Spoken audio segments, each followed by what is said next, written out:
बिस्मिल्लाहिर्रहमानिर्रहीम। अस्सलाम वालेकुम तमाम फार्मर दोस्त, मेरे भाई कैसे हैं। मैं आपका दोस्त डॉक्टर शुएब। मैं आज आपके सामने एक बीमारी जिसे हम फूड एंड माउथ डिजीज़ कहते हैं, जो हम आम लफ्ज़ों में मुँह खुर की बीमारी भी कहते हैं।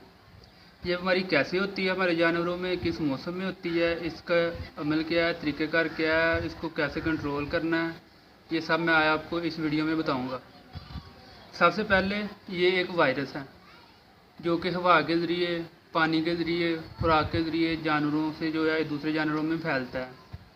दूसरा, ये वायरस, इस वायरस का नाम है एफ्थो वायरस।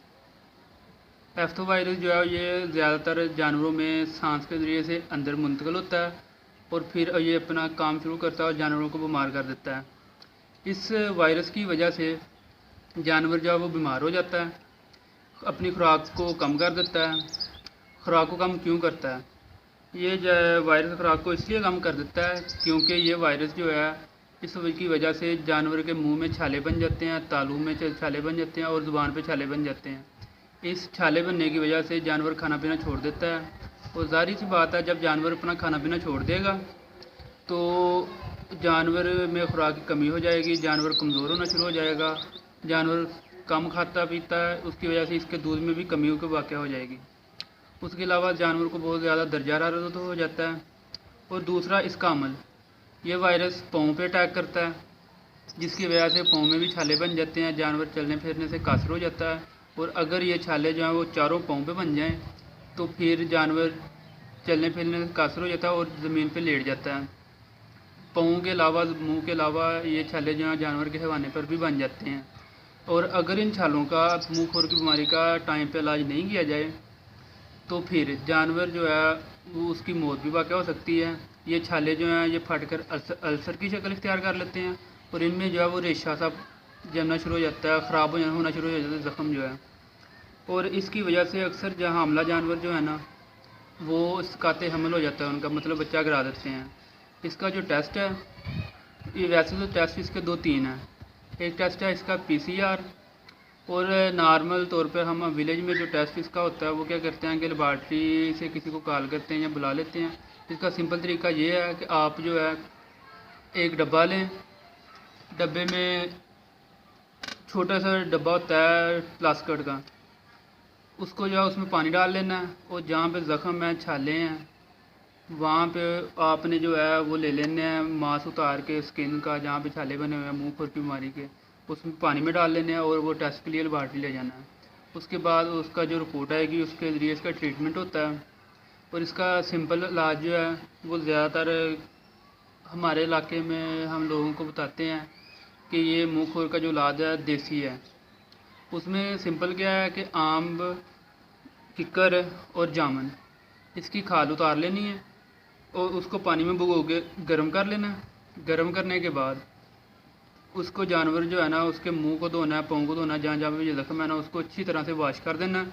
उसके अलावा जानवर को जो है रोटी की एक साइड पका के नीम गर्म करके जानवर को खिलाई जाती है, ताकि वो जो मुंह में छाले वगैरह बने हुए हैं उसको, उनको सुकून पहुँच सके और वो बैठ जाएँ। उसके अलावा इसके और भी तरीक़ेकार हैं, जैसे कि इंग्लिश है, पोटाशियम पर मैग्नेट मिलती है बाज़ार से, उसको लाना है, उसको 1 चम्मच को जो है वो पानी 3 से 4 लीटर में डाल लेना है और डालने के बाद अच्छी तरह मिक्स कर लेना है। उसको फिर सारे जिस्म पे, जहाँ जहाँ पे भी मुँह खुर के ये छाले वगैरह बने हुए हैं, जैसे कि पाँव पे, मुंह पे, ज़ुबान पे, हवाने पे, उसको अच्छी तरह से वॉश कर लेना है। और इसके साथ अंग्रेज़ी इलाज जो है वो है इंजेक्शन है ट्राइवर्सन का, जो इसके लिए बहुत अच्छा और कारआमद है। इसके अलावा हम फार्मोक्सेले, जेंटाफर इंजेक्शन भी यूज़ कर सकते हैं। और इसमें क्योंकि जानवर को दर्जा हरारत ज़्यादा हो जाता है और दर्जा हरारत कम करने के लिए हम डिक्लोफेनिक सोडियम इंजेक्शन भी यूज़ करते हैं। और इसके अलावा जो ज़रूरी एहतियाती तदाबीर हैं वो किसान भाइयों के लिए सिर्फ यही है कि जो बीमार जानवर है उसको तंदुरुस्त जानवरों से अलहदा रखें। और दूसरा अमल ये करना है कि जो बीमार जानवर है उसके बर्तन को बाज़ार से लाल दवाई मिलती है वो ला के अच्छी तरह से वॉश कर दें। जानवर को सफाई वाली जगह पे रखें, तंदुरुस्त जानवरों से साइड पे रखना है।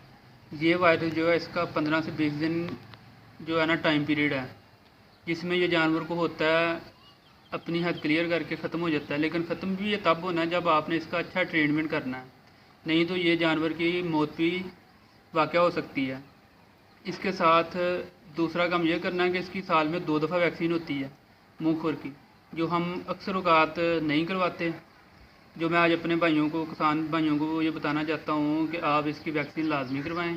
पहली वैक्सीन जो है मुँह खुर की वो होती है हमारे फरवरी और मार्च में, और दूसरी होती है अगस्त और सितंबर में। ये हमें अपनी वैक्सीन ज़रूर करवानी चाहिए साल में 2 दफ़ा। इसके बहुत अच्छे बेनिफिट हैं। और इसके अलावा अगर एक जानवर पे आपको ये बीमारी लाक हो जाती है फार्म पर या किसी डेरे पे, या कुछ जानवर जो रखे हुए हैं, तो बीमार जानवर पर ये वैक्सीन नहीं हो सकती। उसका ये ट्रीटमेंट है जो मैंने आपको बताया। और उसके अलावा जो बाकी जानवर हैं उसके लिए बेहतर है कि 70 या 60% जो है ये बीमारी जानवर बाकी सेहतमंद को लाक हो सकती है, क्योंकि ये एक वायरस है, एक जानवर से दूसरे जानवर में फैल जाता है। तो उसके लिए बेहतर है कि जो तंदुरुस्त जानवर हैं आप बाज़ार में जाओ, वैक्सीन लेके उन सब जानवरों को वैक्सीन कर दो। इसका बेहतरीन और सिंपल हल ये है। इसके साथ ही आप मुझे इजाज़त दीजिए। आपका दोस्त डॉक्टर शुएब। अल्लाह।